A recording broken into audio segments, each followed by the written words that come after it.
Mesdames et messieurs, bonjour. Bienvenue à l'auditorium Michel Laclotte. Mon nom est Barthélemy Glama, je suis en charge des rencontres, des débats et des conférences ici à l'auditorium et je suis très heureux de vous accueillir pour cette nouvelle œuvre en scène qui prolonge le cycle que nous consacrons ce printemps aux grandes acquisitions que le Musée du Louvre a réalisées ces derniers mois, ces dernières années. Nous avons entamé ce cycle le mois dernier en regardant de très près La Vierge à l'enfant de Michel Colomb, qui est un chef-d'œuvre de la Renaissance française, de la sculpture du XVe siècle. Nous poursuivrons ce cycle au mois de juin prochain, le 26 juin, et attention, la date de cette œuvre en scène a changé, en regardant de près La Dérision du Christ de Cimabue, un tout petit panneau du maître italien qui a été récemment redécouvert et qui est entré dans nos collections à l'automne dernier. Et aujourd'hui, nous regardons un très grand chef-d'œuvre entré dans les collections du Musée du Louvre grâce aux dons de la Société des Amis du Louvre en 2023. Un chef-d'œuvre classé Trésor national en 2020, un dessin de Victor Hugo intitulé Marine Terrasse. Et nous avons la très grande chance, pour bien comprendre toute la finesse et la richesse de ce dessin, de le présenter aujourd'hui sur cette scène à côté de l'album de photographie duquel il provient, album dont il a été distrait au début du XXe siècle par Paul Meurice, album qui appartenait à Juliette Drouet, pour qui le dessin a été réalisé, comme vous allez le comprendre. Ce dessin, récemment acquis, en raison de sa très grande fragilité, ne pourra pas être exposé dans les salles, ou du moins pas tout de suite. Ceux qui auront la chance de découvrir l'exposition Exil au Musée du Louvre-Lens à l'automne prochain pourront le retrouver.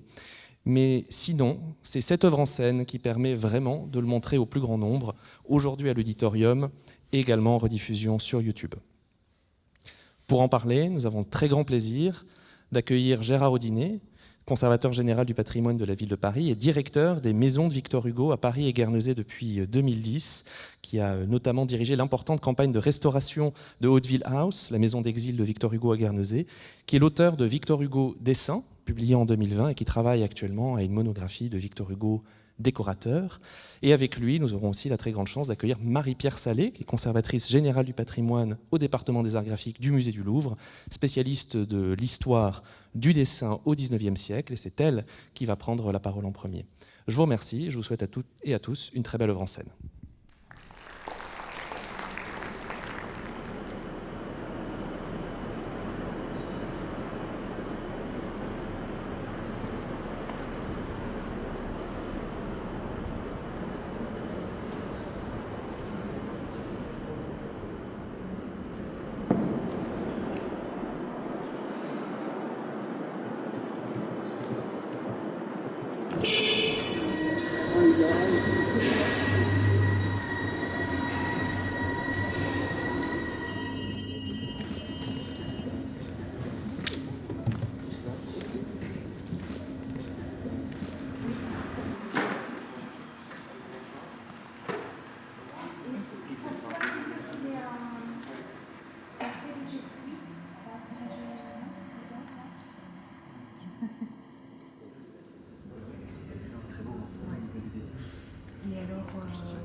Mesdames, Messieurs, en mai 1855, alors qu'il exécute le dessin que nous vous présentons, Victor Hugo est en exil depuis plus de 3 ans. Opposant politique à la suite du coup d'État de Louis-Napoléon Bonaparte, il a dû fuir clandestinement Paris pour Bruxelles, où il a publié son pamphlet Napoléon le Petit. Puis, comme 65 autres députés de l'Assemblée législative dissoute, il a été expulsé du territoire français par décret le 9 janvier 1852. En août de la même année, il a gagné, avec d'autres proscrits, l'île anglo-normande de Jersey, rattachée à l'Empire britannique. Il y est installé avec sa famille dans une maison au bord de l'océan, Marine Terrasse. Quand il emménage à Marine Terrasse, donc à l'été 1852, Hugo a 50 ans. Il restera presque 20 ans en exil jusqu'en septembre 1870, d'abord à Jersey jusqu'à l'automne 55, puis à Guernesey. Il a en effet refusé l'amnistie proposée par Napoléon III en 1859 et n'a accepté de rentrer qu'après le rétablissement de la République. Exil douloureusement ressenti, vécu par moments comme un total anéantissement, mais qui fut aussi une période d'une grande intensité créatrice. Il poursuit son œuvre littéraire et poétique et son œuvre de dessinateur. Hugo dessine depuis les années 1830, notamment au cours de ses voyages, comme par exemple à Lucerne, cette vue urbaine pittoresque, à noter Ce que je vois de ma fenêtre, dont une lithographie par André Durand a été publiée dans la France littéraire en 1840, avec un article de Joseph Méry sur le recueil de poèmes Les rayons et les ombres. Mais ce mode d'expression, le dessin de création, a beaucoup évolué pour devenir progressivement un œuvre en soi. Le livre de Gérard Audinet, Victor Hugo Dessin, le montre pleinement. Hugo n'est pas seulement un écrivain qui dessine, en marge de son œuvre littéraire. C'est un cas très différent de celui de Baudelaire, a fortiori de George Sand ou de Marcel Proust, par exemple. Il n'est pas non plus seulement un artiste qui illustre ses propres textes, il est écrivain et dessinateur. Son œuvre graphique comprend près de 4000 numéros et a sa place dans l'histoire du dessin moderne. Marine Terrasse. Le nom est inscrit en biais, en angle. Ce n'est pas une simple écriture cursive, avec le lieu et la date, mention si commune, ordinaire dans les dessins, notamment de paysages, comme dans le dessin de Lucerne. Les lettres sont ici dessinées, en capitale, légèrement déformées et irrégulières, un peu inquiétantes. Elles font partie de la composition. Marine Terrasse désigne donc avant tout le lieu du commencement d'exil, devenu le symbole de la tragédie de l'exil, comme l'écrit Hugo. L'endroit était situé au bout de Saint-Hélier, entre Saint-Hélier et Saint-Clément, sur la grève d'Azette. La maison n'existe plus aujourd'hui. Nous voyons sa situation un peu en dehors du bourg et aussi le Havre des Pas, dont il sera question plus tard. La maison n'existe plus donc, mais sa silhouette et sa façade nous sont bien connus par les photographies de Charles Hugo, un des fils du couple Hugo, et d'Auguste Vacquerie, développées dans la maison où un atelier de photographie avait été aménagé. Il existe différentes vues de la bâtisse. Ici, à droite de l'écran, dans l'épreuve du musée d'Orsay, on distingue bien la serre en bas et l'armature en bois qu'Hugo a représentée par des traits de plume. Cette autre photographie de la maison est beaucoup plus spectaculaire, crépusculaire et dramatique, avec un effet de halo surnaturel. Un tirage était inséré dans l'exemplaire des Contemplations de Madame Hugo, conservé à la Maison Victor Hugo, face au dernier vers d'un poème de la seconde partie du recueil, la partie intitulée « Aujourd'hui », face au poème 3 du 5e livre qui s'achève sur le sentiment d'anéantissement éprouvé par le poète en exil. Je cite quelques vers. « Sur mes jours devenus fantômes, pâle et seul, je regarde tomber l'infini ce linceul. Près des flots j'ai marqué la place de ma tombe, ici le bruit du gouffre et tout ce qu'on entend, tout est horreur et nuit. » Jersey, janvier 1855. La mention Marine Terrasse, ou Jersey, et la date, est inscrite en pied de page d'une vingtaine de poèmes du 2e livre des Contemplations. Hugo a pu prendre pour modèle, pour dessiner la maison, une de ses photographies et leur clair-obscur saisissant, mais aussi plus simplement dessiner sur nature ou de mémoire. La demeure nous est aussi connue par la description que l'écrivain en a fait au début de son essai sur William Shakespeare, dont le manuscrit a été achevé à Hauteville House, à Guernesey, et publié en 1864 à la Librairie universelle. Ce texte, dédicacé à l'Angleterre, qu'il a accueilli en exil et consacré à son plus grand écrivain, Shakespeare, est avant tout, cela a été bien étudié, une sorte d'autoportrait littéraire, une introspection dans l'insondable profondeur du génie et de ses tumultes, comparables à ceux des tréfonds de l'océan. L'expression « l'homme-océan » avait donné son titre à l'extraordinaire exposition du bicentenaire bicentenaire de la naissance, organisé par Marie-Laure Prévost à la Bibliothèque nationale de France en 2002. Nous écoutons, lu par Bertrand Boudère, l'incipit de la première partie de William Shakespeare qui se rapporte à Marine Terrasse. Il y a quelques coupes dans le texte pour ne pas être trop long d'une part, et pour bien garder le fil de l'évocation de la demeure. Le passage est lu dans l'édition de 1864 du Vivant de Hugo, qui était alors à Guernesey. Aujourd'hui, édition considérée comme fautive à mains égards, mais qui, pour cette partie, respecte le manuscrit conservé à la BNF. Il y a une douzaine d'années, dans une île voisine des côtes de France, une maison d'aspect mélancolique en toute saison devenait particulièrement sombre à cause de l'hiver qui commençait. Le vent d'ouest, soufflant là en pleine liberté, faisait plus épaisses encore sur cette demeure toutes ces enveloppes de brouillard que novembre met entre la vie terrestre et le soleil. Le soir vient vite en automne. La petitesse des fenêtres s'ajoutait à la brièveté des jours et aggravait la tristesse crépusculaire de la maison. La maison, qui avait une terrasse pour toi, était rectiligne, correcte, carrée, badigeonnée de frais, toute blanche. C'était du méthodisme bâti. Rien n'est glacial comme cette blancheur anglaise. Elle semble vous offrir l'hospitalité de la neige. On songe le cœur serré aux vieilles baraques paysannes de France, en bois, joyeuses et noires avec des vignes. La façade sud de la maison donnait sur le jardin.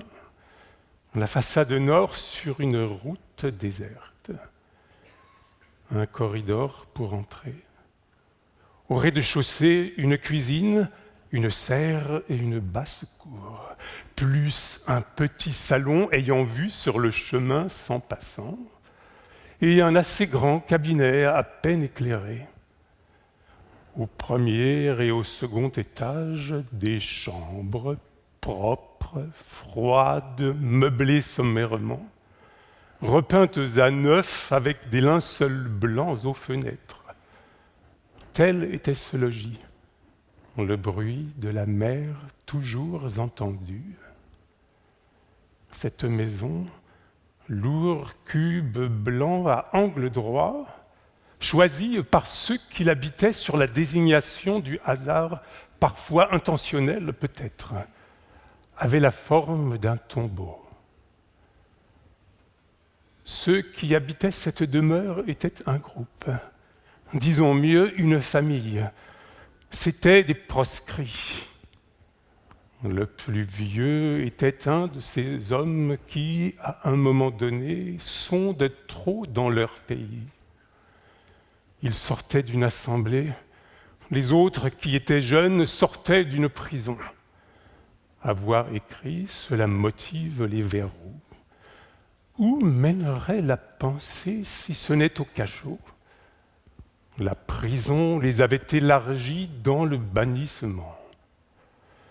Le vieux, le père, avait là tous les siens, moins sa fille aînée qui n'avait pu le suivre. Son gendre était près d'elle.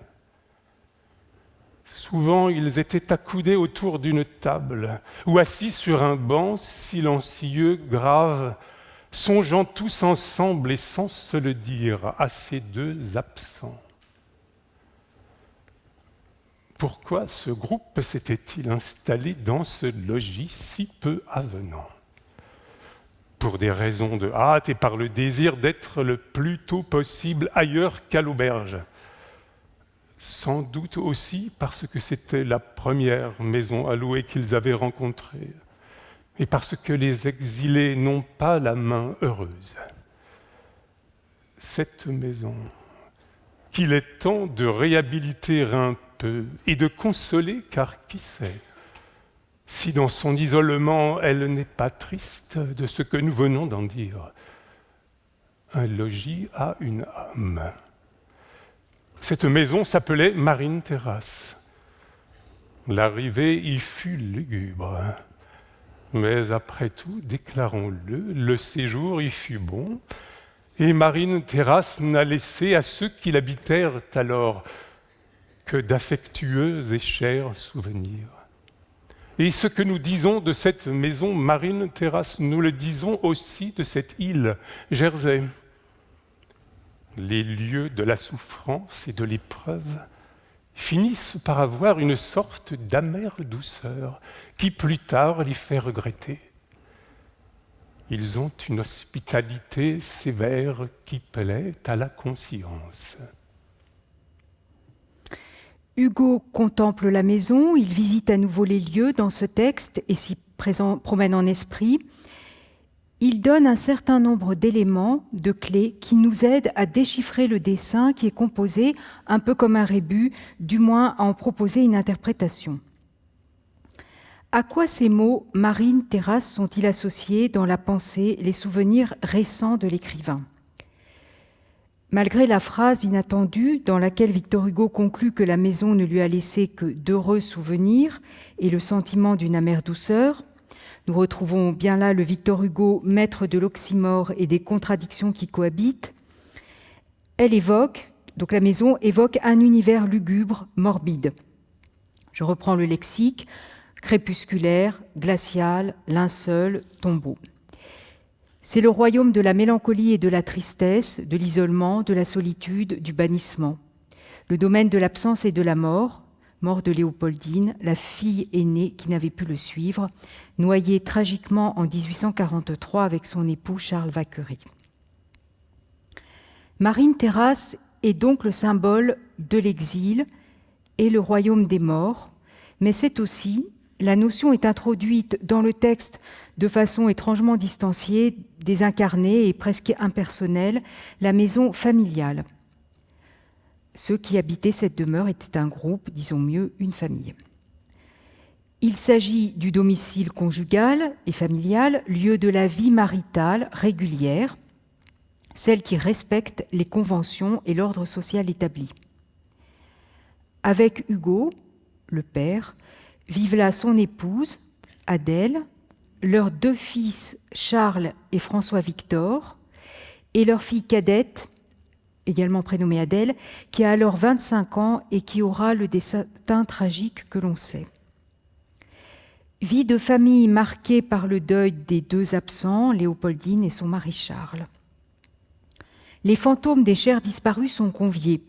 En 1853, Delphine de Girardin s'était rendue sur l'île et avait initié les Hugo et certains proscrits à la pratique du spiritisme, et des séances de table tournante s'étaient tenues de 1853 à octobre 1855 dans la maison. Mais revenons au dessin. Cette maison, ce tombeau, est surplombé, dominé par le chiffre gigantesque, installé dans le ciel, les initiales enlacées de Victor Hugo, VH en rouge, et de Juliette Drouet, JD. Rencontrée au début des années 1830, alors qu'elle était jeune comédienne sur la scène romantique, Juliette Drouet a suivi, fidèle et passionnée, l'écrivain en exil. Elle habite alors au Havre-des-Pas, dont nous avons vu la situation tout à l'heure sur la carte. Marie-Laure Prévost a émis l'hypothèse, dans le catalogue de l'exposition de 2002, que la petite maison à l'arrière pourrait désigner la maison qu'habitait Juliette Drouet. La disproportion des lettres par rapport à la maison, leur démesure, le renversement d'échelle donnent une dimension fantastique, surnaturelle à la composition.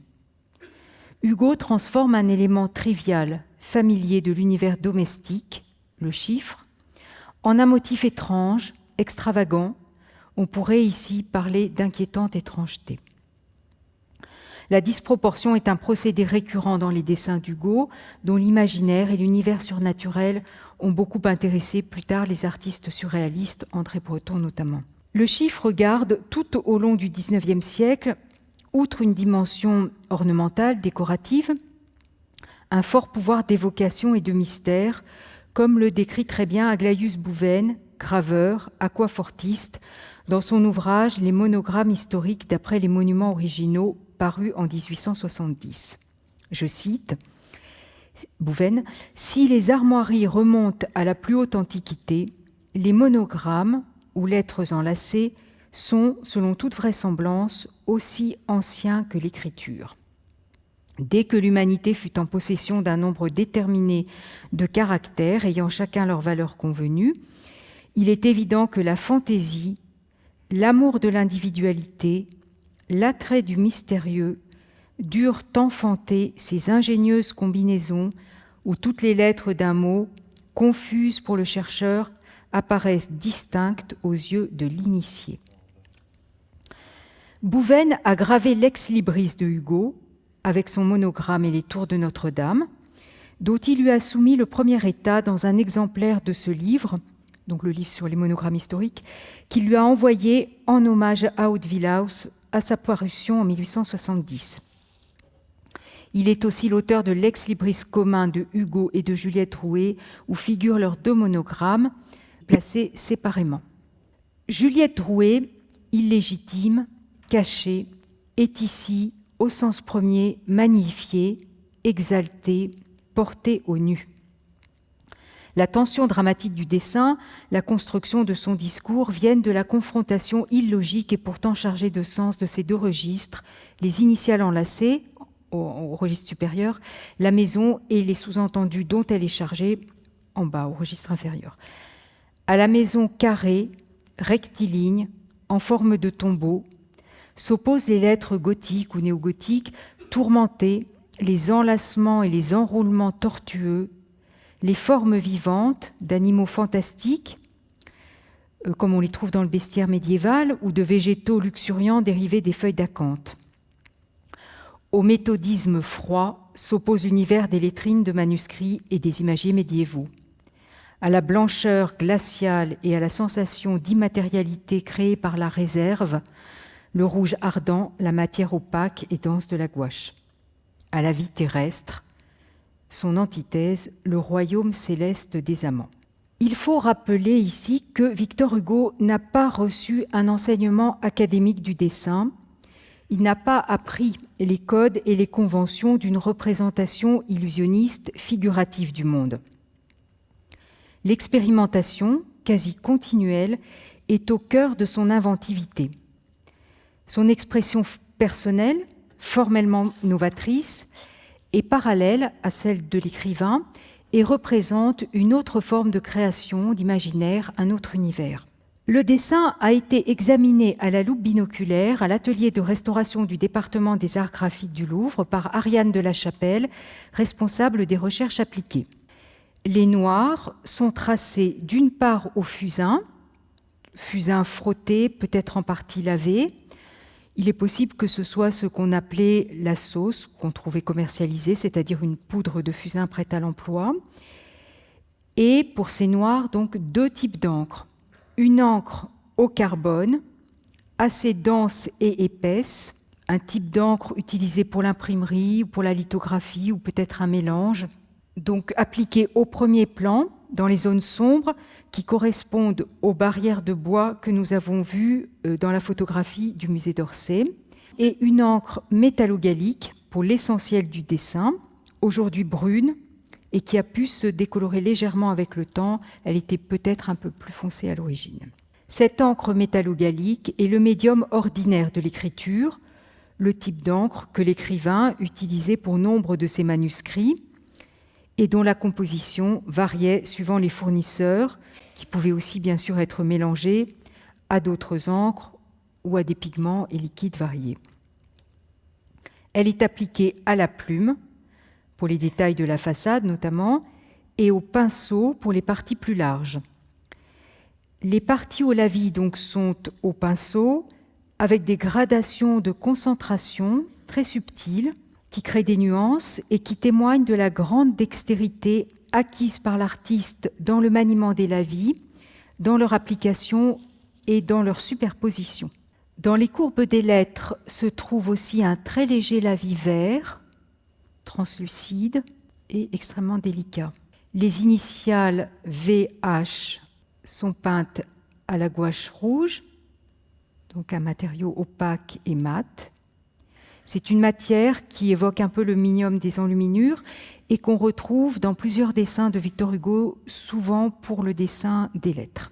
L'examen sous binoculaire a aussi mis en évidence des rehaus d'or à l'encre d'or, c'est-à-dire un liquide contenant une fine poussière d'or, appliqués par endroits uniquement sur les initiales de Juliette Drouet. Fragile et aujourd'hui, hélas, presque disparu, en tout cas largement disparu, ces rehauts sont difficiles à distinguer à l'œil nu, mais la caméra les montre. Il s'agit donc des parties où l'on voit ce reflet doré un peu jaune. Les deux couleurs, rouge et or, ont évidemment une charge symbolique très forte et rappellent les enluminures médiévales. Nous sommes dans l'univers des manuscrits enluminés, des livres d'heures, qu'on retrouve aussi dans le fameux portrait de Léopoldine, peint par Auguste de Châtillon, qui représente Léopoldine à l'âge de 11 ans et qui est conservé à la maison de Victor Hugo. Le tableau avait suivi Victor Hugo en exil, il était en tout cas à Woodville House. Le livre d'heures du XVe siècle, avec une lettrine historiée de la dormition de la Vierge, appartenait très vraisemblablement à Victor Hugo. Il n'est pas localisé, il n'a pas été retrouvé, nous a précisé Gérard Audinet. Et puis ici, alors, sur le dessin également, une zone d'encre, peut-être une rature, une tache, une goutte d'encre, un accident que Victor Hugo a en partie dissimulé avec une reprise au fusain. Le tracé du dessin est repris à l'encre sur une esquisse préparatoire au graphite.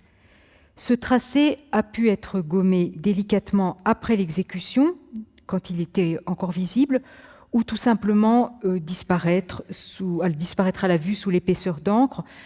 On le distingue encore à quelques rares endroits, en particulier au niveau des fenêtres sur la droite, quelques traits qui marquaient au préalable le remplacement, la zone un peu floue qui était celle des cheminées, qui probablement était délinéée avec beaucoup de précision, mais la migration de l'encre métallogallique dans les fibres du papier a créé cette zone de brouillard, de flou et brouillé le dessin.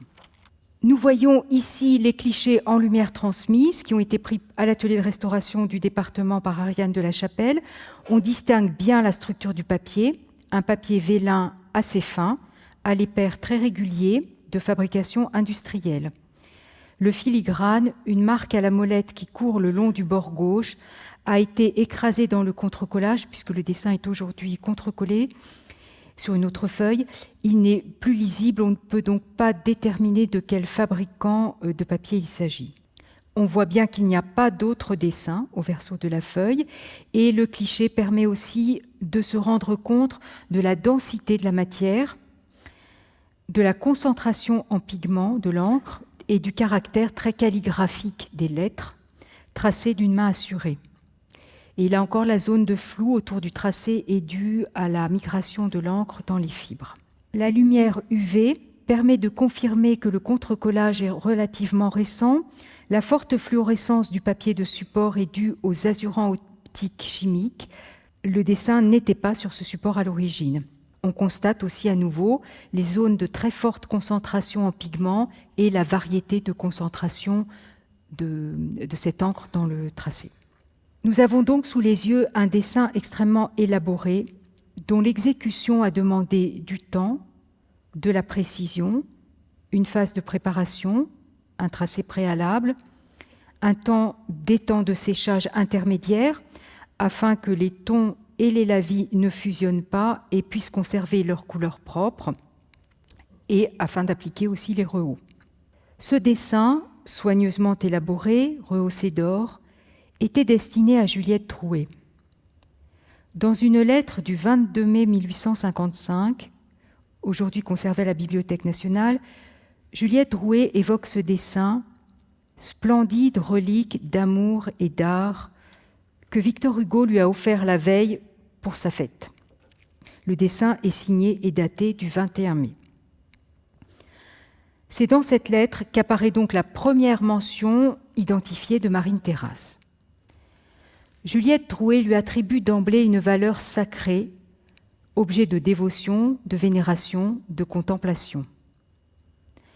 La relique, nous dit le dictionnaire de l'Académie française dans l'édition alors en cours, celle de 1832, est ce qui reste d'un saint après sa mort, soit le corps entier, soit une partie du corps. Précieuses reliques, les reliques des saints, exposer les reliques des martyrs. Révérer les reliques, baiser les reliques, porter des reliques en procession, exposer des reliques, enchasser des reliques. Il se dit aussi de tout ce qui reste des instruments de la passion de notre Seigneur, de celle des martyrs, et généralement de ce qui a servi à l'usage des saints, comme leurs habits, leurs ornements sacerdotaux. Par extension, garder une chose comme une relique, la garder soigneusement. On dit de même, il veut en faire une relique, des reliques. Ce terme, relique, revient souvent sous la plume de Juliette Drouet dans sa correspondance pour désigner les cadeaux de toute nature que lui offre Victor Hugo, des dessins parfois, mais aussi ses lettres ou simplement des objets l'ayant touché. Il exprime, non sans humour et non sans amusement parfois, l'adoration et au début de l'exil, elle y attache aussi l'idée du martyr. Le 24 juillet 1852, elle réclame un meuble ayant appartenu à l'écrivain comme relique de son sublime martyr. Nous avons jusqu'ici assez peu parlé de celle qui, pourtant, donne tout son sens au dessin. Il est temps de se recentrer sur la personnalité de Juliette Drouet, ses liens avec Victor Hugo, et d'explorer aussi plus avant l'historique et la provenance de notre dessin. Et je laisse donc la parole à Gérard Audinet. Pas très loin de Marine Terrasse vit Juliette Drouet. C'est elle qui a fourni le passeport au nom de Lanvin avec lequel Victor Hugo quitte la France le 11 décembre 1851. C'est elle qui l'a rejoint le 12, lui apportant ses manuscrits. Depuis, à courte distance, elle partage son exil.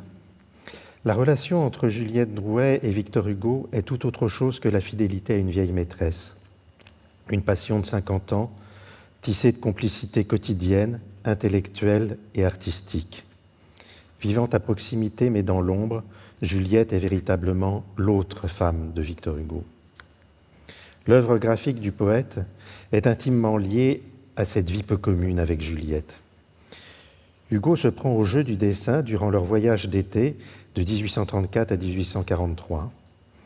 Elle est la première à voir et admirer ses dessins. C'est dans son appartement que Hugo installe son atelier rue Saint-Anastase ou Cité Rodier, où seront lavés les grands dessins, les grandes œuvres de 1850, habitude qu'il conservera durant l'exil. C'est elle qui fait venir à Jersey ses ustensiles de dessin, restés chez elle à Paris. Amoureusement avide de tout ce que fait son grand petit homme, elle réclame son dû d'amour et, au fil des ans, réunit la plus importante collection de dessins hors de l'atelier. Celle-ci sera acquise en 1903 par Paul Meurice pour la création de la maison de Victor Hugo. Ces présents que Juliette reçoit sont rituels pour le Nouvel An ou pour l'occasion immanquable de la Sainte Julie. C'est le cas de Marine Terrasse le 21 mai 1855. La feuille vient aussitôt s'imbriquer dans un autre cadeau, un recueil de photographies, l'album des proscrits, où se trouvait déjà un dessin du poète VH Exil. Depuis la fin de 1852, on s'occupe beaucoup de photographie à Jersey, avec Charles Hugo et Auguste Vacry. On veut garder la mémoire de l'exil et on commence par en faire des collections d'images que l'on rangera dans des albums. Juliette aura le sien, dont l'histoire est compliquée et incertaine, d'autant qu'il a subi des altérations importantes. Édité par Florence Nogrette, sur le site juliettedrouet.org, les lettres quotidiennes de Juliette à Hugo, bien qu'allusives, nous sont une source essentielle d'informations. L'album, tel qu'il se présente de nos jours, fournit aussi des indications précieuses. Cet album des proscrits est entré à la maison de Victor Hugo en 1903 avec la collection de Juliette Drouet. Sans doute en mauvais état et non exposable, il semble avoir été laissé de côté car il n'a pas reçu de numéro d'entrée et il n'a été inventorié qu'assez tardivement sous le numéro 2257. Dans sa reliure moderne, l'album s'ouvre aujourd'hui directement sur un portrait de Victor Hugo de profil par Auguste Vacry. on voit que le feuillet a un double système de numérotation.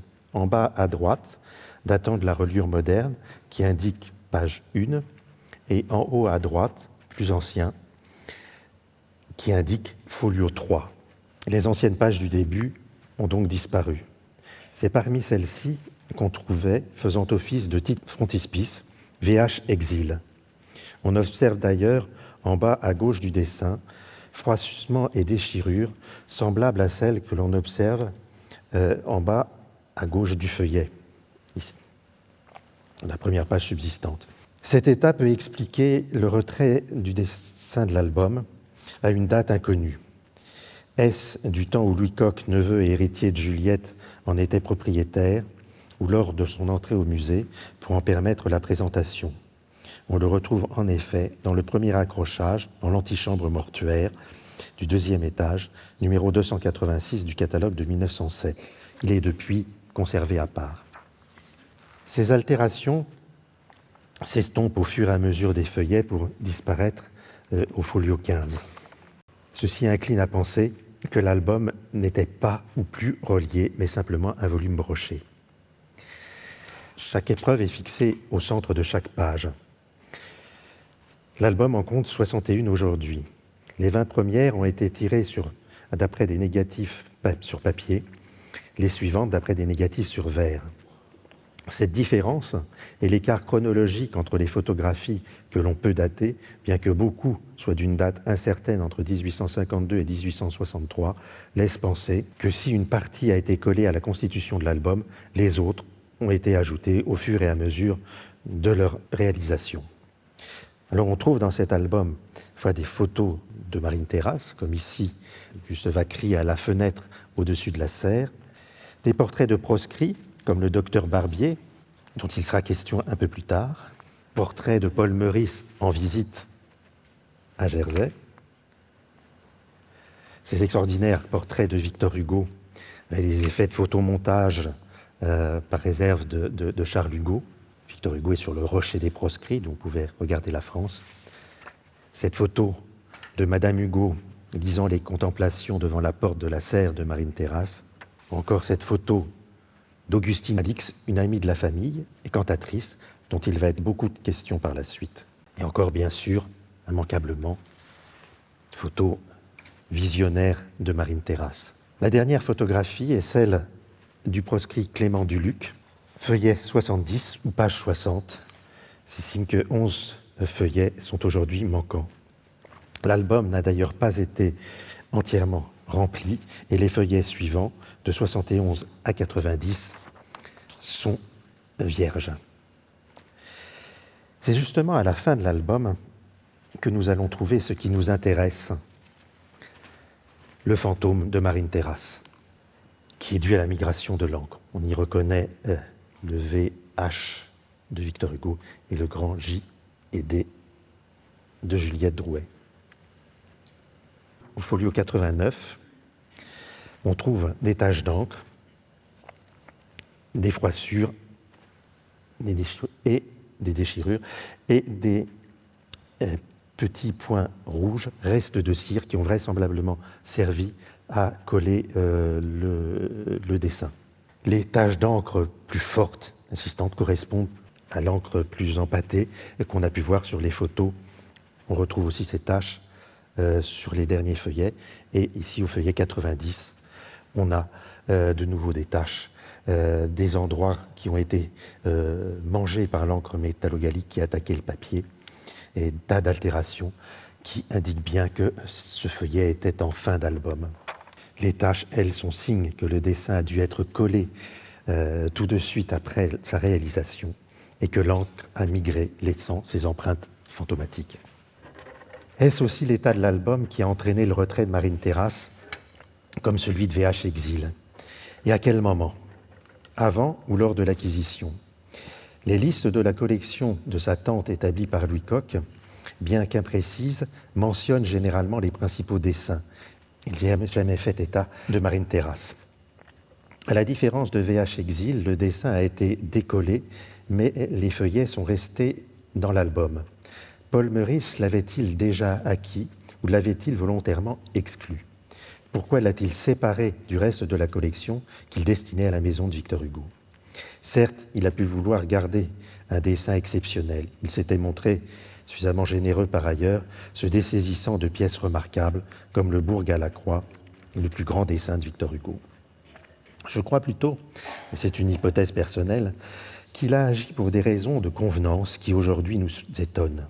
Paul Meurice a conservé Marine Terrasse paradoxalement, et alors qu'il faisait de la collection de Juliette le noyau dur du musée, car il lui était impensable de faire figurer dans le temple qu'il élevait au grand homme cet emblème d'un amour adultère.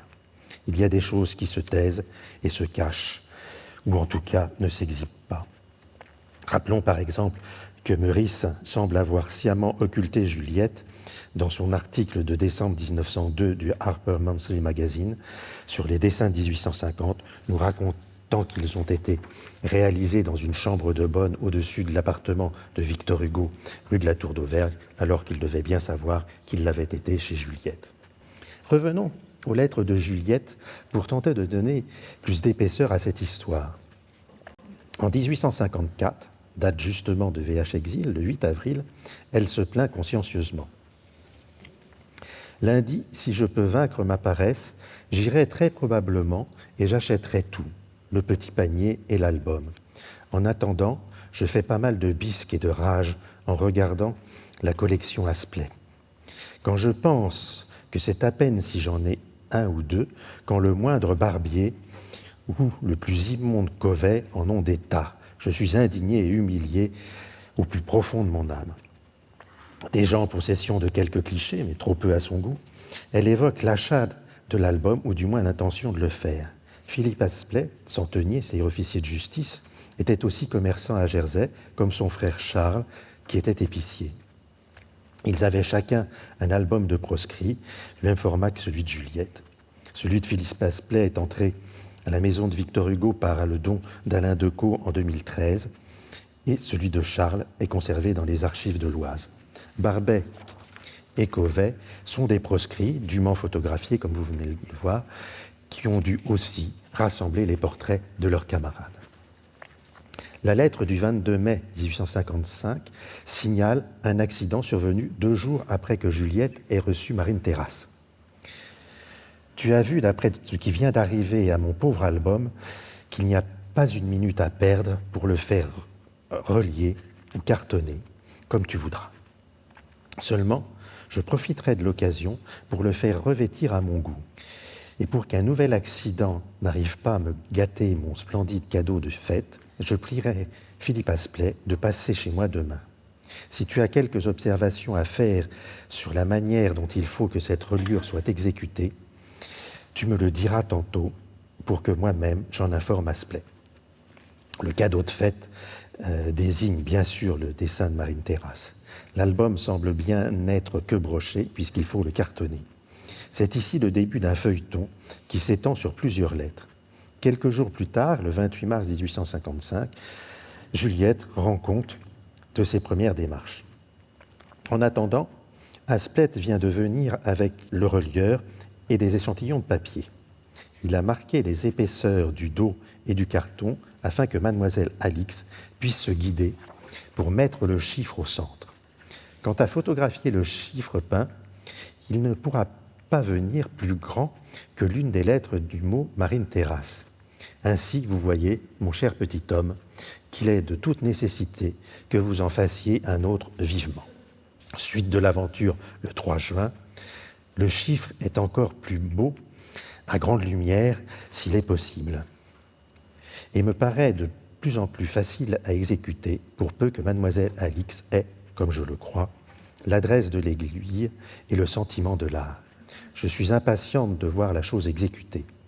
Aussi, si tu as pu insinuer hier à la susdite brodante que le dessin l'attendait, j'en serais bien contente parce que cela la forcera à venir le chercher aujourd'hui même. Et en effet, le 4 juin, j'ai vu Miss Alex à midi. Elle a emporté le dessin et le velours avec la certitude de tout faire de point en point comme tu as dessiné le chiffre. Mais il n'en est plus question par la suite et nous ne savons pas si la reliure de velours brodé a finalement été réalisée. Ce silence et l'état de l'album que nous avons décrits peuvent nous en faire douter. Dessin étonnant, VH Exil répond clairement à sa fonction. Il s'agit d'une composition de lettres imbriquées, sinon entrelacées, sur un fond rayonnant ou plutôt irradiant, typique de la période de Jersey. Minimaliste, radical, il s'agit d'un titre on ne peut mieux adapté à un album groupant des photographies d'exilés. Mais les missives de Juliette restent muettes sur le don de ce dessin et sur son placement dans l'album. Dans un bel article, Marie-Laure Prévost propose de voir le dessin des lettres, dans le dessin des lettres, une allusion aux instruments de la Passion, tenaille et clou, et rapproche la composition des séances de table parlant des 19 et 23 septembre 1854, où parle la mort. Le message qu'elle délivre fait de Victor Hugo un nouveau Christ se sacrifiant dans l'exil. Nul doute que la pratique des tables parlantes, qui, à longueur de nuit et parfois de jour, tapent une à une les lettres de messages venus de l'au-delà, ait donné une importance symbolique de premier plan à l'alphabet. Les compositions qui prennent les lettres comme motif sont d'ailleurs une nouveauté assez courante à ce moment de l'œuvre graphique du poète. Elles répondent d'ailleurs à des mobiles divers, notamment avec les dessins où le nom de Victor Hugo occupe la place principale et qui remplace, l'auteur étant absent de Paris, l'usage pour le Nouvel An de déposer sa carte de visite chez ses relations. Le principe peut se développer en une célébration mémorielle de l'amitié, comme dans l'extraordinaire carte de visite pour Franz Liszt, que l'on date de 1854, aujourd'hui au musée de Weimar. Ou bien, d'un genre différent, le non moins spectaculaire rébut amoureux pour Léonie Donnet, qui date de 1854, lui aussi, conservé à la maison de Victor Hugo, et qui est une sorte de mémorial crypté à l'ancienne amante. Ces compositions font vibrer des ressorts profonds, où se mêlent la nostalgie, la douleur de l'exil et l'épopée spirituelle des tables parlantes. Mais faut-il, comme souvent, convoquer Cromwell et sa célèbre préface, manifeste d'une esthétique qui, au-delà du romantisme, unit le sublime et le grotesque. Chez Victor Hugo, les voies de l'imaginaire ne sont jamais univoques. À la fin de 1854, en prévision des étrennes, Juliette a l'idée de faire confectionner des mouchoirs brodés. Et c'est Victor Hugo, bien sûr, qui doit donner le dessin des monogrammes. Le 28 décembre 1854, Juliette écrit « Comme il faut ourler les mouchoirs avant de broder le chiffre, il n'y a pas de temps perdu. Je crains seulement que tes petits dessins ne soient pas compris par une personne habituée aux dessins précis de broderie. Enfin, nous en aurons le cœur net bientôt. L'intention n'en restera pas moins gracieuse et charmante, de toute façon. Voilà ce qui est sûr. » Le lendemain, 29 décembre, nouvelle allusion. Cela me fait penser que je me suis coupé 2 ou 3 fois hier avec l'imbroglio de la brodeuse de convention. Du reste, le premier essai du V portant son H à bras tendu a assez bien réussi. Quant à Falstaff, je doute qu'on en puisse tirer parti dans l'état pochardé où il se trouve. Mais ce à quoi je tiens avant tout, c'est à vous faire vos propres mouchoirs chinois dans la perfection. Ce premier essai correspond à un dessin conservé dans un autre album de Juliette, acquis par la maison de Victor Hugo en 1988, où l'on reconnaît le V portant son H à bras tendu et le Falstaff ventripotent des initiales JD. Hugo a même pris soin d'indiquer les coins des mouchoirs. L'affaire rebondit pour une nouvelle idée quelques mois plus tard, quand, le 6 avril 1855, Juliette s'enquiert. « J'espérais ta visite ce matin, mon tout bien-aimé, et j'en aurais profité pour te demander s'il te convenait, et s'il était convenable, de faire 6 mouchoirs de batiste garnis de Valenciennes à ta femme et à ta fille, 6 pour chacune, en priant Mademoiselle Alix de faire dessiner leurs chiffres par Charles et de les broder elle-même. Bien entendu que je ne lui ferai la proposition qu'après ton autorisation. » Victor Hugo dut consentir, car le lendemain 7 avril, elle se réjouit. « Je suis très contente que tu aies consenti à mon petit projet de surprise. Seulement, je crains que la virtuose ne prenne beaucoup de temps pour faire les chiffres. la virtuose est notre cantatrice et brodeuse Augustine Alix. Ce travail sur la lettre brodée est un projet de Juliette qui pourrait bien être à la source des initiales entrelacées de Marine Terrasse.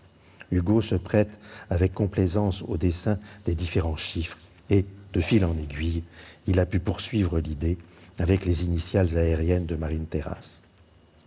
Comme il l'a fait pour les mouchoirs, Hugo a dessiné un projet de leurs 2 monogrammes entrelacés, à moins que, par scrupule, il nous faille risquer une autre hypothèse.